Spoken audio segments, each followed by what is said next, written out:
Hi there, this is John Wilkinson again from History Made Easier, with a firm focus on the Jiangxi Soviet, actually renamed the Chinese Soviet Republic in November 1931. Now a bit of housekeeping first. Just so you know, I'm afraid I'm going to have to resort to repeating my visuals from my last presentation, as there just aren't many to be found for the Soviets' history. But no matter, let's identify what's important for you to know about the Jiangxi Soviet. First, Mao proved himself as a leader. He also showed that his tactics could be successful. And when he felt he had to, he showed that he could be ruthless. But he fell out of favour with the CCP's leadership, whilst Moscow continued to interfere with the revolution. Mao had built up his army into a formidable fighting force. They were motivated, disciplined, and well trained. They were now experienced too. It may still have been mostly made up of illiterate peasants, but it was a professional army for all that. It would, however, be outgunned, and Chiang Kai-shek repeatedly tried to destroy the base. There would be 5 encircling campaigns in total. To combat Chiang's superior forces, Mao adopted his guerrilla tactic, luring the enemy in deep. The plan was to lure the enemy deep into the communist base area, and when they were exhausted, attack them. It worked, though it came at a price, as villagers were left defenceless and suffered horrendously. Houses burnt to the ground, women raped, and children and old people butchered. And the Kuomintang kept coming back. The CCP also turned on itself during Chiang's campaigns. Mao was worried that the party membership in Jiangxi was dominated at all levels by landlords and wealthy peasants, who would only join the party to serve their own interests, and would not only weaken the party's ideology, but would bring about its defeat. And a much bigger problem was discovered. The Kuomintang had infiltrated local committees, and even the Red Army itself. Not only that, when Mao announced his lure the enemy in deep strategy, which would leave villages open to brutal nationalist reprisals, it was understandably opposed by Jiangxi men, who wanted to protect their own people. The result of all of this was that a wave of brutal purges conducted by Mao with thousands killed. So, at the same time as the communists faced Chiang's encirclement campaigns, they were also at war with each other. And it became even more bloody when the leadership in Shanghai claimed that events in Jiangxi were part of an anti-Comintern, anti-party line. Stalin saw the danger of a successful counter-revolution. The CCP had to be Bolshevized. Localism and dissent had to be crushed, and the party made loyal and obedient to the leadership. And Stalin forced through changes to the leadership. And just as Mao's purges had shown signs of dying out, now the purges flared up with even greater intensity, even greater ferocity.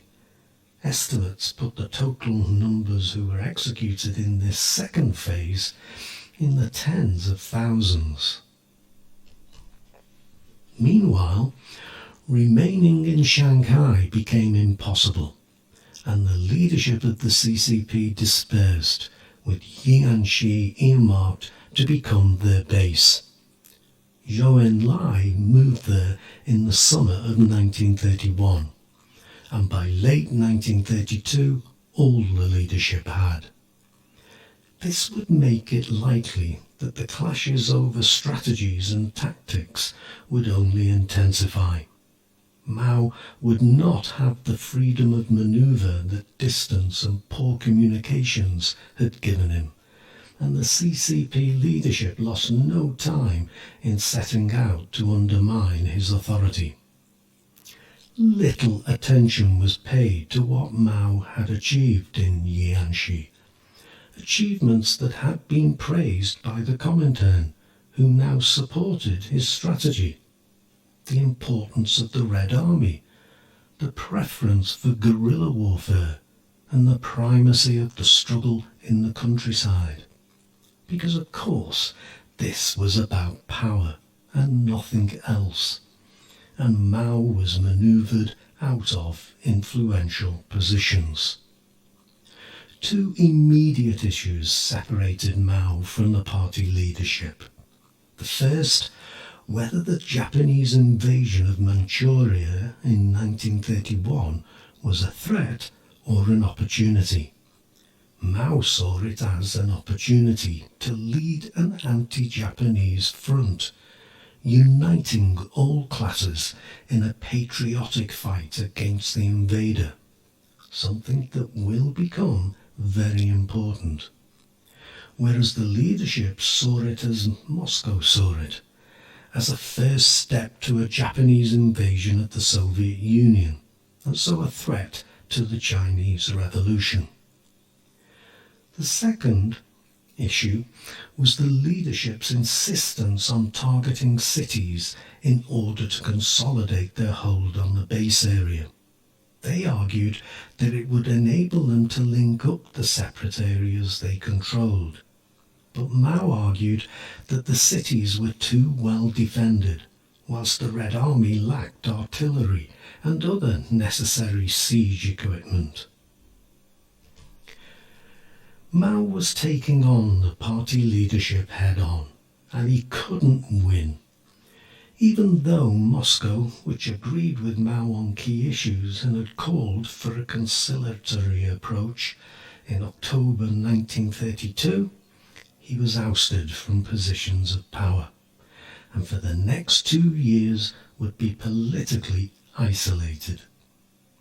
Now, in April 1933, it was the Maoists' turn to be purged, including Deng Xiaoping, who will feature a lot when Mao is in power.